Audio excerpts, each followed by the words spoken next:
I'll be taking the Indian economy section for UPSC, both prelims and mains. So you can join individual courses as well. My course will be starting from 2nd of August. As you can see, the date is mentioned over here. For more inquiries and all the details, as you can see on the screen, the details are given over here.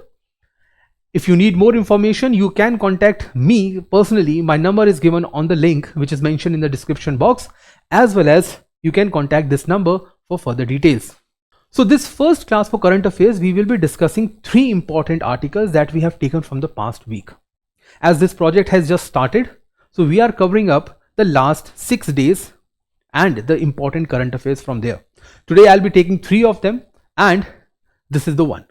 So the first current affair that we'll be starting with is with respect to the Insolvency and Bankruptcy Code, IBC. Now, insolvency and bankruptcy, what is that? How it functions? What is IBBI? What is Insolvency Bankruptcy Code? What's the difference between Insolvency Bankruptcy Code and the previous SARFAESI? Is IBC working properly? What are the issues? Every possible dimensions is going to be discussed today in this particular class. So the current affair says that IBC has strengthened debt recovery and credit discipline in India. That is what this article has said. The article was published in the Hindu newspaper. But judicial delays and legal uncertainties still challenges effectiveness. See, IBC is very important provision. Whenever a company fails, they owe a lot to the financial sector. They owe to the creditors, they owe to the banks, they owe to the stock market, they owe to every bit person from where they have actually taken the money. So when a company fails to repay their dues, how it is being recovered? Through DRT, through other channels, everything will be discussed today. So let's start with this discussion. Insolvency.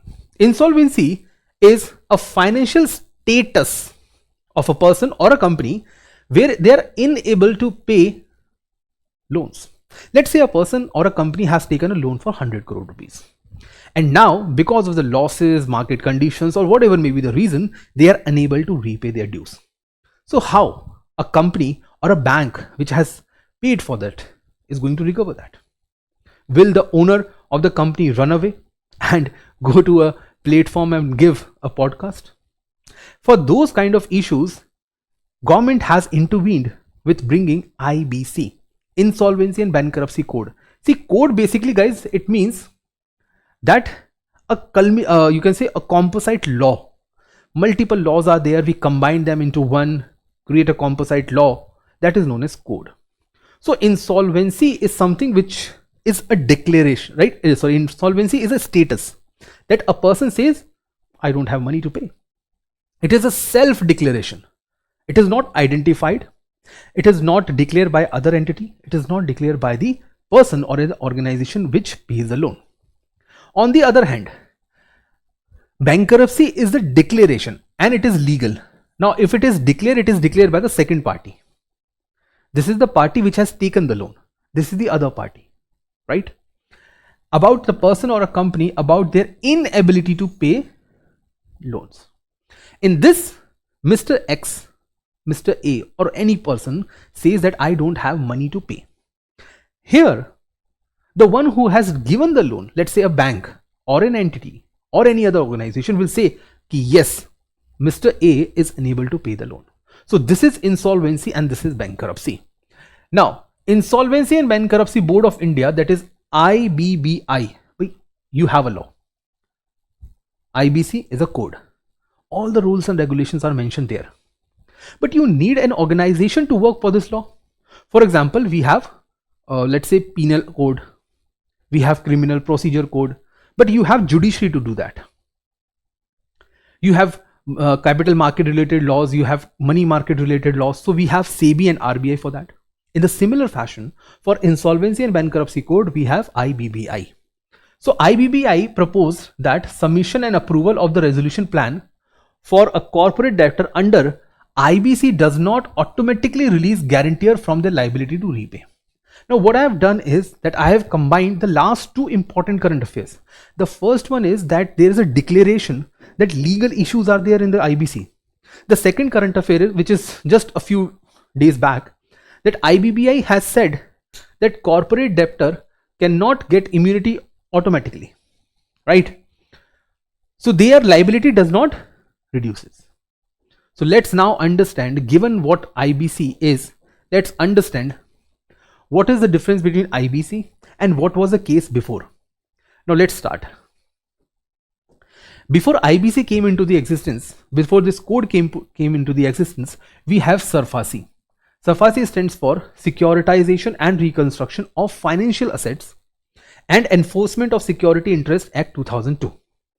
This law was working for the same process, identifying the insolvent and creating the bankruptcy procedures. Now the problem was that this was largely with respect to the financial assets, financial liability, not operational liability.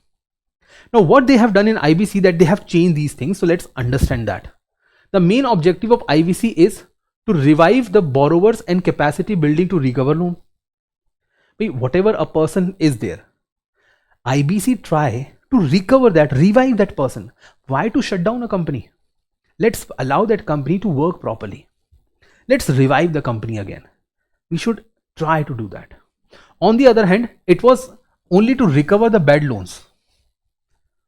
Just recover the loan. Even if the company dies, let it die. If the company shut down, let it shut down. But here it is for revival. Second, who can recover a loan? The one who has given the loan. Here it was same, here it is same. Commercial banks, cooperative banks, non-banking finance corporation, other bond holders.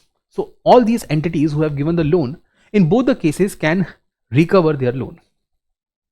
Operations, credit included, yes, including supplier, employees, service provider, everyone is included. But let's say their company has shut down and employees will say, the company has not paid me the salary for the last 6 months. Or let's say the company has purchased some furniture and they have not cleared the dues. The furniture wala, the shopkeeper, where will he get all the money? So everyone is included. Here they were not included. So if the company is gone, their salary is gone, their payment is gone, everything is gone. Is home buyers included? Yes, no. So now home buyers cannot be cheated by a company or a project, real estate developer. Oh, our project has declined, our project has closed down, we don't have money, we can't repay you the, you can say, advance payments. Minimum 1,000. 1,000 rupees is the minimum amount for which the case can be filed. Here, not included limits. Agricultural loan, not covered, not covered. Because guys, agricultural loans have different criteria altogether. Agricultural loan is not for like 30 days or 15 days. It is for a season. Some crops actually extend beyond a season, like sugarcane. So their criteria for loans are different. So they have a different procedure altogether. Is unsecured creditors included? Yes. Now secured, unsecured basically means, is there something at stake? Is there something at stake? If there is nothing at stake, it is unsecured. So they are included. Yes, they are also included. Over there, it was not, right? Only up to 1 lakh. Is REITs and InvITs are included, which is real estates and investment trust. Are they included? Not included. Since 2001, entities are considered to be the borrowers. So just to simplify the things and create a parallel development, they have been removed from this entity. Now this entire table, now the one which is on the greener side, this green shaded portion is not required for you. I have just given you the understanding from both the sides. But this is what you need to know, because this is the present status. Who is included, what is the limit, who pays a loan, who recovers the loan, all the parties and everything. With this, let's understand how IBC actually works. Coverage. Who is covered under IBC? Let's see. Individuals, you and me, we are covered, right? 1,000 was the limit. Companies, any company, small company, large company, very large company, right? $1 billion company. MSMEs, non-banking finance corporation, partnership firms, LLPs, right? Housing finance companies and whatnot. Right? Individual, basically proprietors. Secured, stressed banks. If a bank is under stress, it is not covered. Other rules actually work for them. RBI is responsible. NBFC and housings are covered.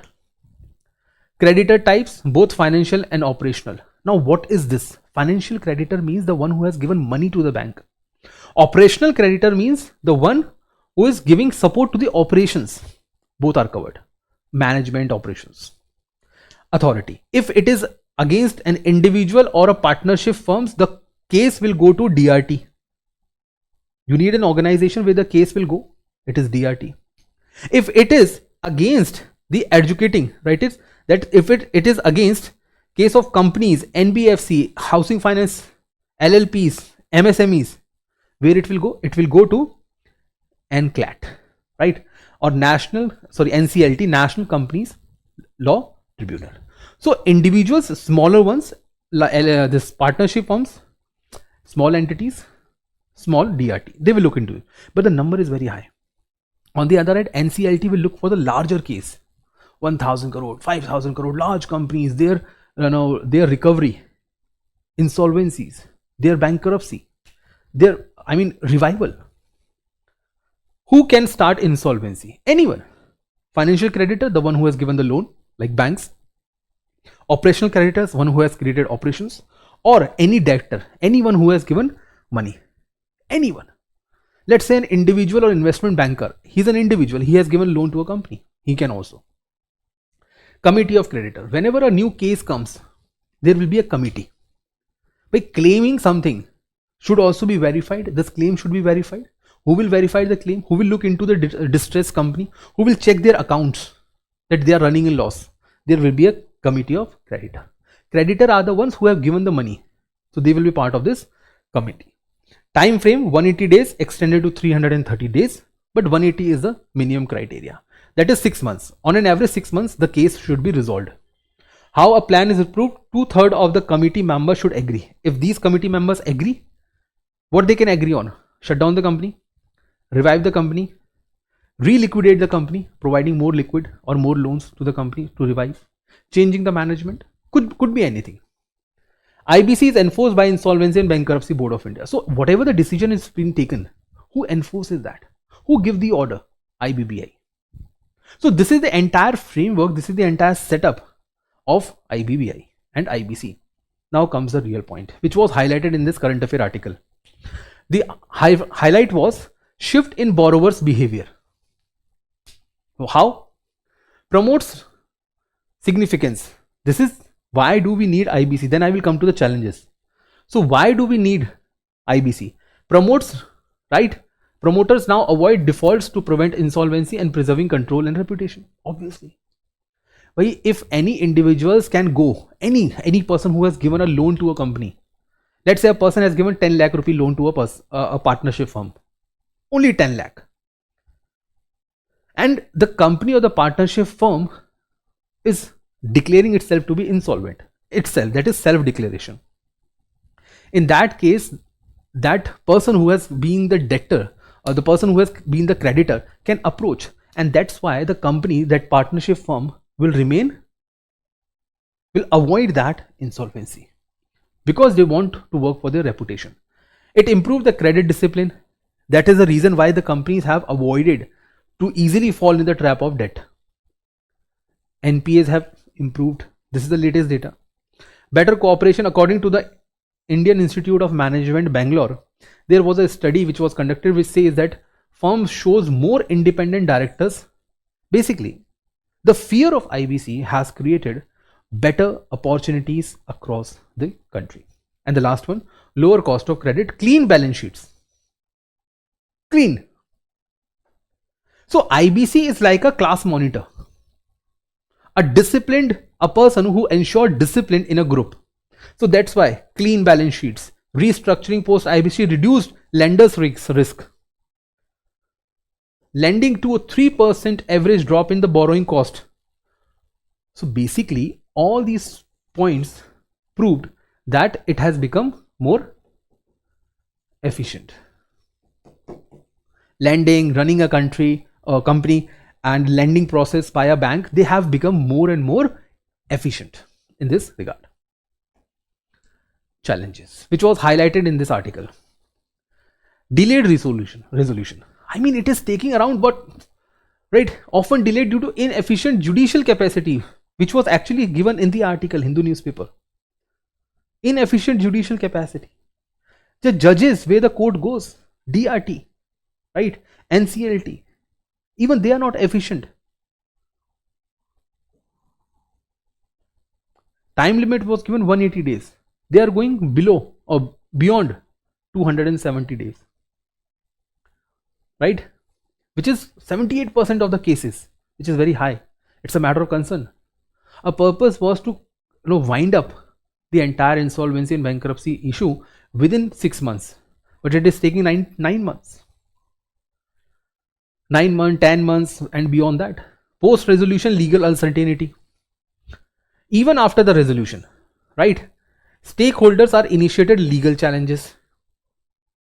Sometimes the money is not being paid completely. Sometimes there are non-adherence to the orders, multiple delays, appeal after appeal, dates after dates.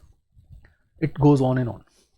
Framework gap in emerging business models. IBC lack in provision to handle complexities in the new age firms. What about a firm or a startup has taken some money? Because now individuals, creditors are also included. So what if a startup has failed? In that case, tech-driven enterprise, startups, where will they go? The people who has given loan, the individuals who have given loan to these kind of organization, where will they go? That's the biggest challenge. And lastly, the latest development, technology, right? Unresolved framework. For example, license, data. Let me give you one example. If there is a IT company, right? The IT company collected the data. Your Ola, Uber, Zomato, they have collected a lot of data. They have your movement data, they have your location data, they have your behavioral data, they have your address, phone number, email ID, they have all your data. All the data is available to them. If those companies shut down, what will happen to that data? Will that data be destroyed? Will that data be transferred to the next company which has purchased the existing company or has actually took over the existing company? What will happen to that data? All these questions are still unresolved, and that was highlighted in this article and this news. Now with this discussion, I am leaving you with this 2 practice questions for your prelims. You can pause the video right now. You can go through this question, right? And you can pause again to go through this particular question and you can solve this. And don't forget to answer that in the comment box, that what is the correct answer to both these questions. Let's start with the second article for the day. Now this second article is with respect to the foreign direct investment. Now it says, the article says, it is from the business standard we have taken, lower net FDI due to repression signals mature markets, says RBI governor. Now RBI governor has said that reparation means going outside is the reason for the falling net FDI. Now what is net FDI? That is the more important objective. FDI, I am 100% sure that you have already studied about FDI a lot. Today I am going to give you the highlights as well about this, but we will look more towards the recent changes. FDI. Now just look at this question. 2020, a question on prelims on FDI. This is the question. Same here, 2021, there's a question on again FDI. So UPSC's favorite, one of the favorite topic is foreign direct investment, which is part of the external sector in UPSC. So given these questions and given the highlight and the depth of these questions, let's understand what is FDI and what is net FDI. Now RBI data on FDI flow. This was actually published in the newspapers and it has been in news for many reasons. Total FDI stood at 81 billion, which is good, right? 36 billion compared to the last, 12 years back, I would say 11 years back, a 14% increase in the year on year. So overall FDI shows increase, 14% increase, but there is a concern. In this case, service sector has the highest, followed by computer and technologies, computer and hardware, and trading. These are the sequence. So the highest FDI came in the service sector. It is followed by software, right? Software, hardware, computer, IT services, followed by your trading. financial tradings and others. So this is the pattern. Where does it goes to the highest? The highest FDIs goes to Maharashtra, right? Followed by Karnataka and Delhi. And you know the reason. Maharashtra has Mumbai, right? Mumbai includes the highest possible FDI. Karnataka, the Bengaluru city, and Delhi, of course, because of the Delhi NCR, Gurgaon and other IT hubs. The maximum FDI comes from Singapore, followed by Mauritius and United States, right? Then this is a positive note. Whatever we have seen, this is a kind of a repeated every year. There's nothing much change in that, only the numbers change. The real concern is this. Now look at this diagram. In this particular diagram, you will notice that in 2014 and in present case, there is not a quantum jump. In 2014, the gross inflow was 1.9%. It has reached to 2.1%. That's it. From 1.9 to 2.1, right? It's a share of the GDP. Net FDI 1.2 to, this is the problem. Look at this. It was 1.2. It went all the way as high as 1.6. 2020. After COVID, it has started declining. That is reached close to zero. So net FDI has reached close to zero. What is net FDI?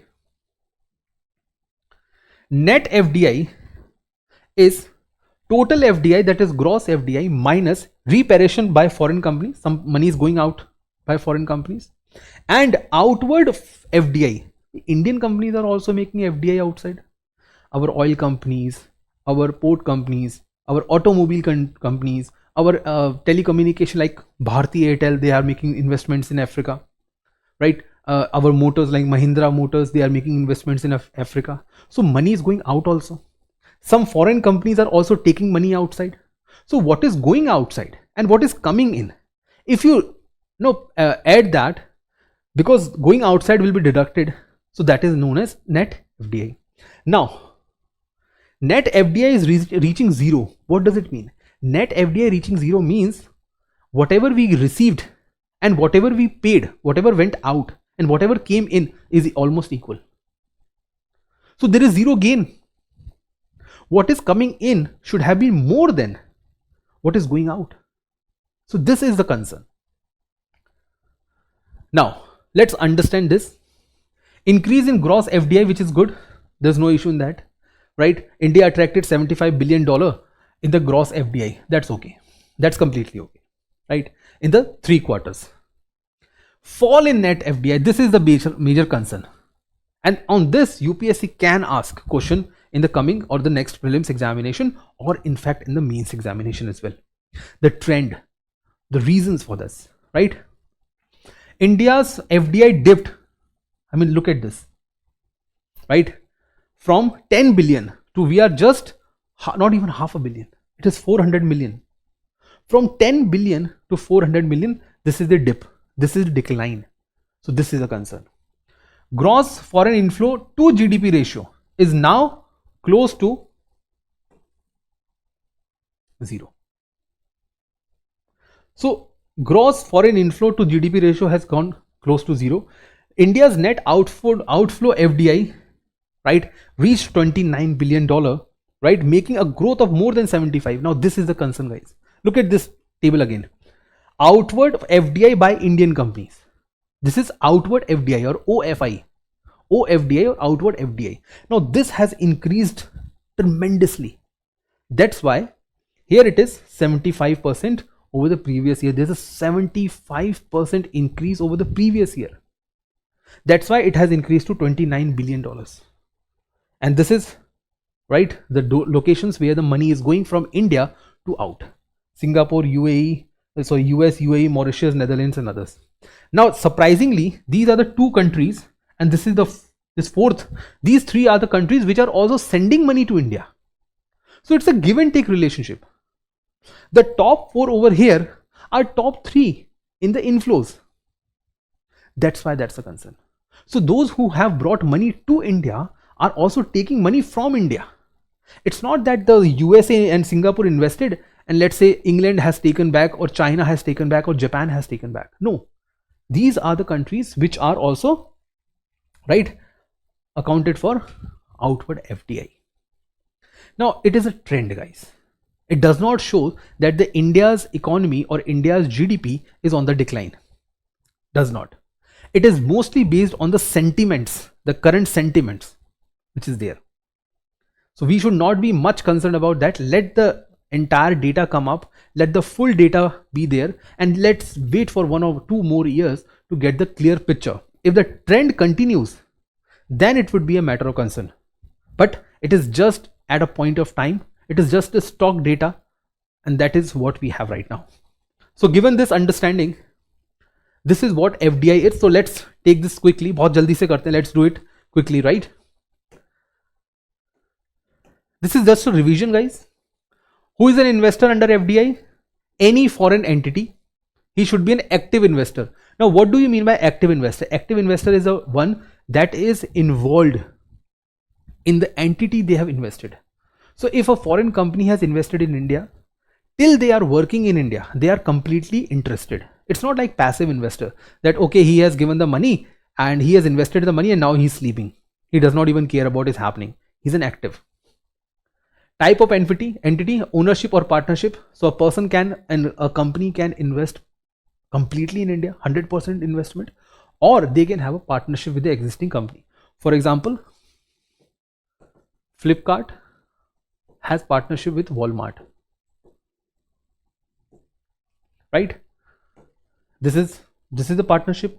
Jio has partnership with BP, British Petroleum. So this is what I meant by partnership. Operational area. FDI should come to India, not outside India, Indian territory. Equity. If it is a ownership, 100% holding. If it is in a partnership, government can decide that, or as per the agreement between the partners. And it is not, see, I have not written private or government. FDI can come to any sector, private sector, government sector. There are certain restrictions which we will discuss later on. Minimum and maximum holding. According to Arvind Mayaram committee, minimum holding is 10%. It can be less than 10%, but only if it is an unlisted company. If the company is not listed on the stock market, it can be less. First thing first. So it can be under 10%. At maximum 100%, because you cannot have holding more than 100%. So 10 to 100% is the ideal one. What investor gets when they invest go for investment comes for the FDI in India, they get transfer of capital. So this capital will transfer from, let's say, US to India. Management and technology. So let's say there is a company which has invested 75% in an Indian company. US company has invested 75% in the Indian company. About the valuation, what do they get? Example, Walmart. So Walmart, what did they get? They got the majority stake. They got control over the capital, management and working and technology, right? After this, tools.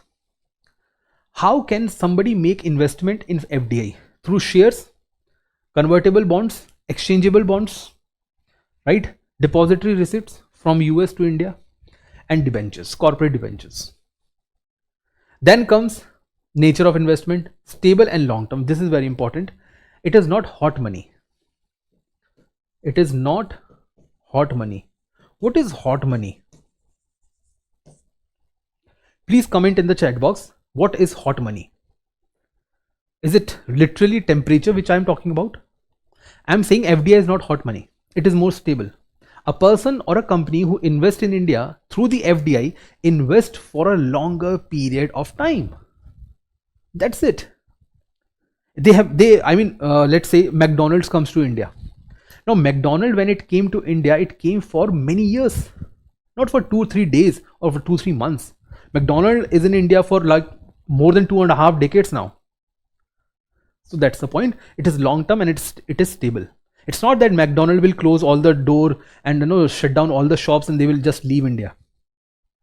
Easy exist? No. It's really hard to wind up the business. Routes. Government route and automatic route. Government route basically means approval route. Automatic is non-approval. Now government route is under Foreign Investment Facilitation Portal. So it's a website. if a person or a company wants to make an investment in India, they need to get approval from this particular portal. Approval for 5,000 crores and above. Any investment where 5,000 crores and above are involved, Cabinet Committee on Economic Affairs is the entity which is responsible. Now, why this higher limit? This is to avoid illicit and predatory merger and acquisitions. Because there are large companies across the world, if they wish, they can come and they can destroy Indian market. They can take away smaller companies. So approval is required.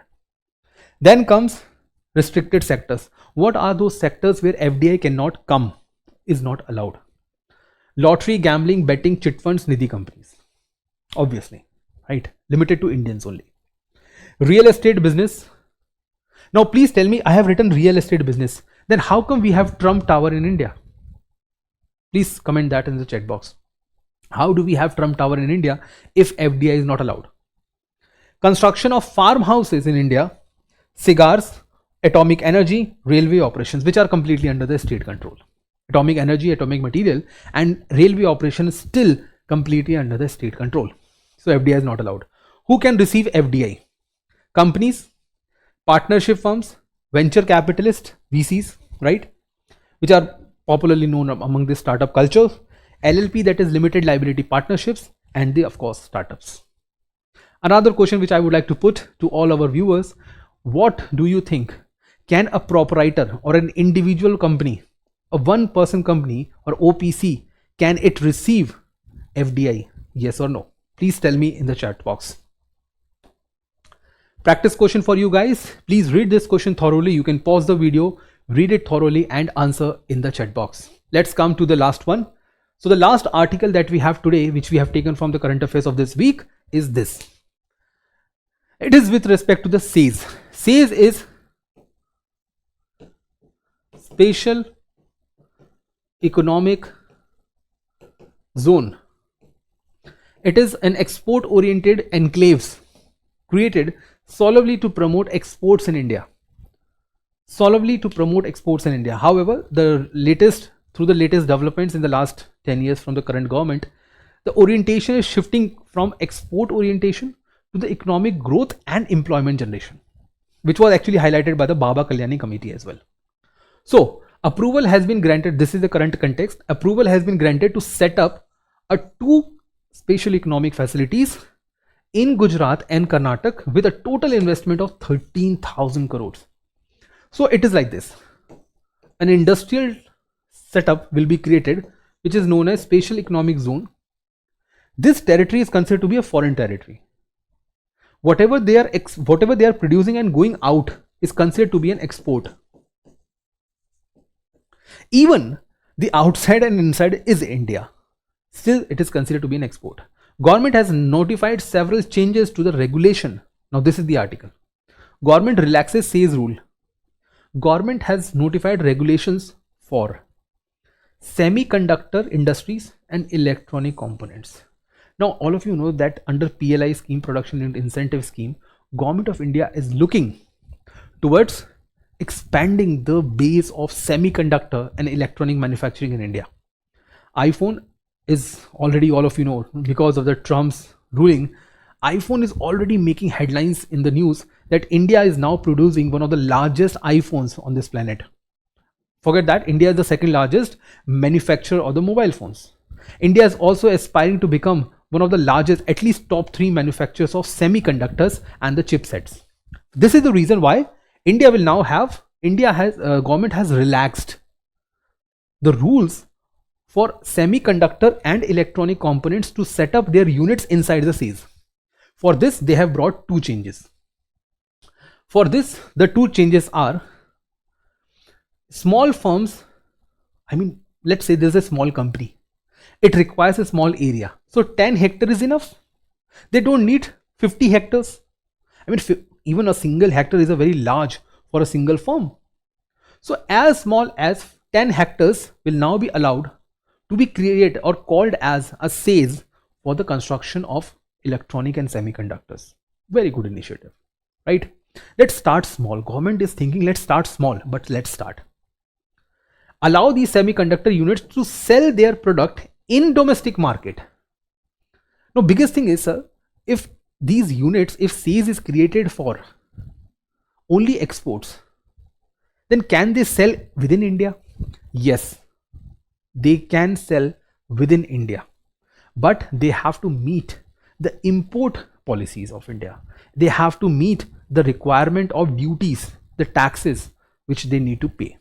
Yes, it's something which is traveling within India from one territory to the other territory of India, but it is considered as an export, so they have to meet the foreign trade policy.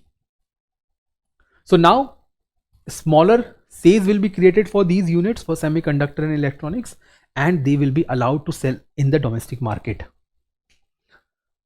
What is SEZ? Let's have basic understanding of what is SEZ. SEZ policy is announced in 2000, April 2000, by the previous NDA government under Lal Atal Bihari Vajpayee. In 2006, it became a proper headline because of this Economic SEZ Act 2005 implemented in 2006. Now, between 2000 to 2006, it remained as a part of foreign trade policy.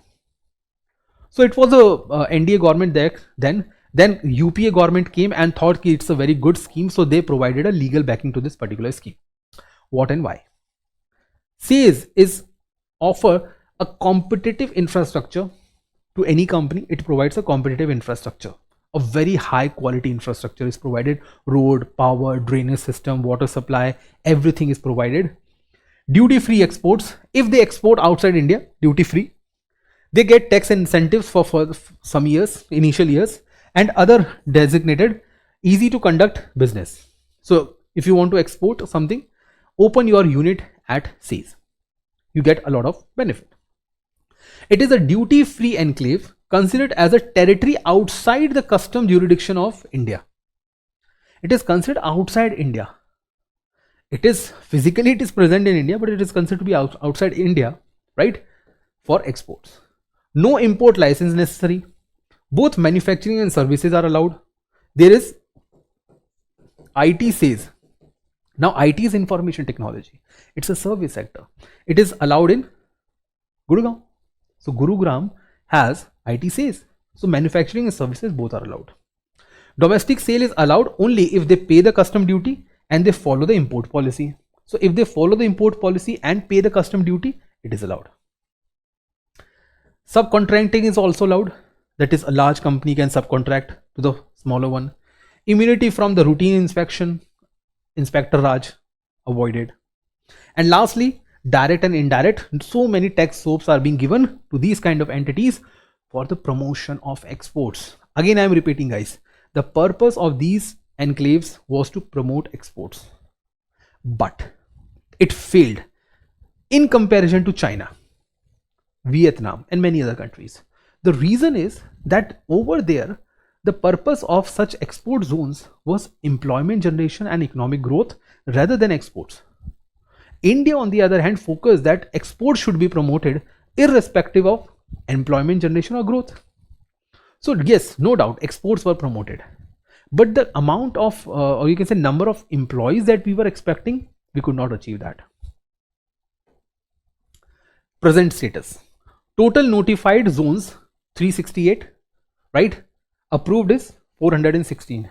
Approved, not yet notified. Total investment 7.7 lakh crore, which is very huge, right? Total employment 32 lakh people, 3.2 million people. Total area covered 42,000 hectares, that's huge. And total SEZ exports is 172 billion. This is the total export. Please calculate the percentage, right? Which is like closer to, I would say, which is closer to like 20% around, right? 22%. Now coming to this, recommendations, very important. So years back, Baba Kalyani committee, after reading across the sector of SEZ, they decided that there are too many problems that the SEZ faces. Like it is not generating the enough employment, it is not contributing much to the India's growth rate. They have compared India's SEZ with the economic zones of China, Vietnam, and many other countries, and then they have concluded that the functioning of the SEZ is not up to the mark. It needs revamp. it renames SEZ at Economic and Employment Enclave. So the first thing is, SEZ should be renamed to what? Economic and Employment Enclaves. This gives us the actual meaning of SEZ, that it is for economic development and it is for employment generation rather than just exports. Pay incentives to SEZ based upon the multiple parameters such as value addition, adoption of technology, job creation, priority, industry, all those kind of things. I mean, do not use one size fits all approach. That's the point. Focus few numbers of large size instead of giving everyone as an export unit. Focus on coastal zones because it reduces the time. Let's say there is a SEZ in Haryana now and it is exporting, not from airlines but from ship. So taking something from Haryana to Gujarat or to Maharashtra to export, it will take a lot of time. Why not create a SEZ in Gujarat? That's why the new proposal is in Gujarat and Karnataka. Both are coastal states. Focus developing SEZ in manufacturing hubs such as industrial corridor. So industrial corridor, Indian industrial corridor and SEZ together. Multimodal connectivity, airplanes, that is, there should be an airport, there should be a line, a railway line, there should be an expressway, multimodal, right? There should be a warehousing and other related areas.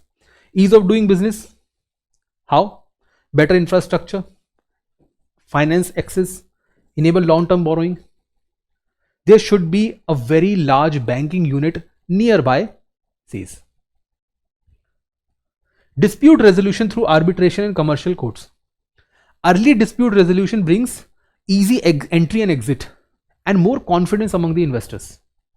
If investors know that if they enter into a kind of a conflict, they will always be intermingled, or they will always be kind of busy in and around the SEZ, they will never come back.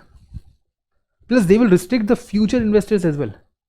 So if an investor know, if they had the idea that entering into a SEZ and exiting from the SEZ is as easy as possible, they will come with a confidence. MSME participation should be increased. Startups should be promoted, right? Startups should be promoted. And we can have a sector specific SEZ. For example, space SEZ. Space technologies is getting currency now. New firms are coming up. We can have a defense SEZ where companies will only produce defense goods for the exports. We can have all the things, however, they were not mentioned in Baba Kalyani report.